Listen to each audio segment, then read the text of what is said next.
Hollywood loves sequels, especially when they're for lucrative movies that could be squeezed and squeezed until something awful but still marketable plops out onto the floor, is carefully picked up, and then flops straight into cinemas. Sequelizing isn't always done with the integrity of the property or its fans in mind, but just occasionally Hollywood can surprise us all and actually turn down some of the most ludicrous sequel pitches ever heard. I'm Ben from What Culture, and here are 10 crazy sequel pitches that almost ruined great films. Number 10. Indiana Jones and the Monkey King. Before The Last Crusade was set in stone, a young Chris Columbus imagined a world in which Indy is approached by a zoologist and a 200-year-old pygmy who owes his long life to a magic peach to find the lost city of Sung Woo Kung, the Monkey King. The plot also had Nazis, obviously, a besotted stowaway named Betsy in the short round role but with a crush on Indy, a native called Scraggy Bria, and a group of guerrilla soldiers. Spielberg ultimately rejected the idea based on his dislike of the supernatural element, and George Lucas went back to trying to make a Holy Grail indie film. Number 9. E.T. 2. Nocturnal Fears. Somebody once thought that E.T. could be improved upon by making the tiny alien an action hero, reducing his role and having Earth attacked by nasty aliens. That somebody was Steven Spielberg, who wrote a 9-page treatment for Nocturnal Fears, which featured some giant albino aliens that hated E.T., whose real name would have been revealed to be Zrek, and his kind coming to Earth to hunt him down. From there, they torture some animals, kidnap Elliot and his family, and torture them too to find E.T., who then swoops in to save the day, which is pretty much the exact plot of Gremlins 2. Number 8. Beetlejuice Goes Hawaiian. When Batman hit big, Tim Burton was hot property, and a Beetlejuice sequel was deemed the best way to quickly take advantage of his profile boost, so the studio approached him to write a sequel. Burton apparently didn't feel like playing along, so he pulled an elaborate prank on his own studio, writing the worst script possible as a joke. The sequel would involve the Dietz family planning to open a resort in Hawaii on ancient burial grounds, which upsets militant daughter Lydia, who calls upon Beetlejuice to scare them off the island. Naturally, Beetlejuice uses the opportunity to try and seduce Lydia before drugging and attempting to marry her again. And then the world just sort of implodes in a ridiculous end sequence featuring dinosaurs, the Easter Island heads, and a monster-sized Beetlejuice called Jucifer, which is all sorted out when Lydia uses her psychic powers to summon a giant wave to wash all the badness away. Mental. Number 7.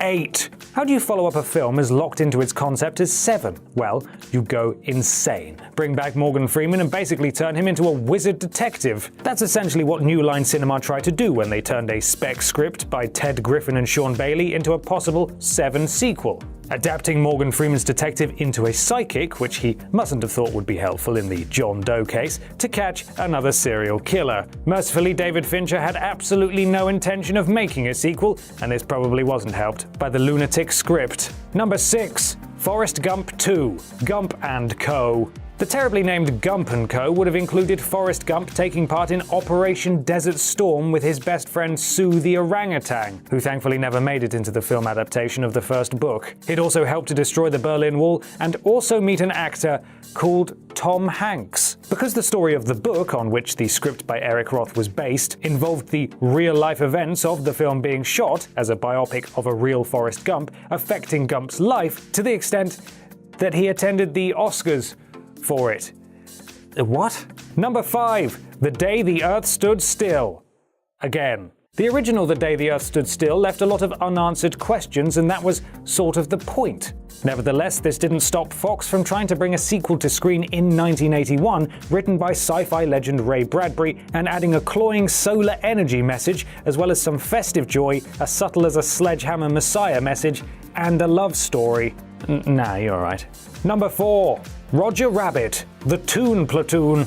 Roger Rabbit was a nailed-on noirish pastiche that happened to use animated characters, but its follow-up would have tread completely different waters. The plot would have had a young Roger growing up on a farm before he travels to find his mother, meet his future wife Jessica, join the army, and then had to rescue his beloved when she's kidnapped by Nazis to make a propaganda film. And the rescue is completed by a platoon of fellow toons, naturally. And he returns a hero into the waiting arms of his parents, one of whom turns out to be Bugs Bunny.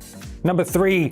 Gladiator 2. Faced with a dead lead character, how exactly Ridley Scott and Russell Crowe thought they could get away with making a sequel is anyone's guess. But they tried, hiring occasionally bonkers rock star Nick Cave, who came up with a sort of swords and sandals Quantum Leap meets Forrest Gump. Sent back to the living world by the Roman gods after impressing them with his gladiating, Maximus becomes immortal and battles through every major war in history until he eventually ends up working at the Pentagon. It might sound utterly ridiculous, but Russell Crowe apparently loved Cave's utterly insane script, and it was only the studio that saw sense and branded it too over the top. Number 2. Batman Triumphant. If Joel Schumacher hadn't screwed up Batman and Robin, rubber lips are immune to your charms. We could have seen the most ridiculous Batman film ever conceived in the shape of Batman Triumphant, which amazingly was optioned when Warner Bros. Were delighted with the dallies of Batman and Robin. Seriously, that's not a joke.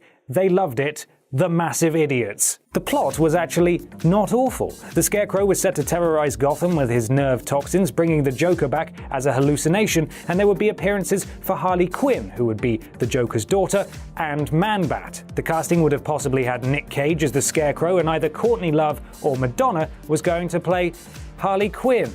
F***'s sake. Number 1. Jurassic Park 4.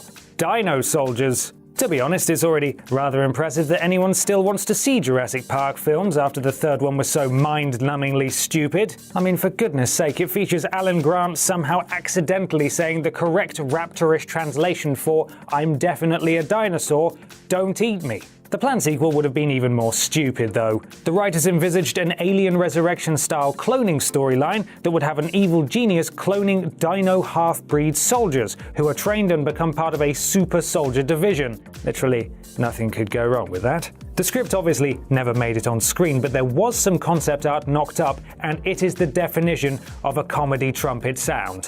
And that's our list. Are there any corkers we missed off? I know some of them did sound interesting, but largely, I suppose you could call them shit sequel pitches for whackers, hashtag shit sequel pitches for whackers. Let us know in the comments below, and don't forget to like, share, and subscribe. You can even follow me here on Twitter if you fancy. I'm Ben from What Culture, and thanks for watching.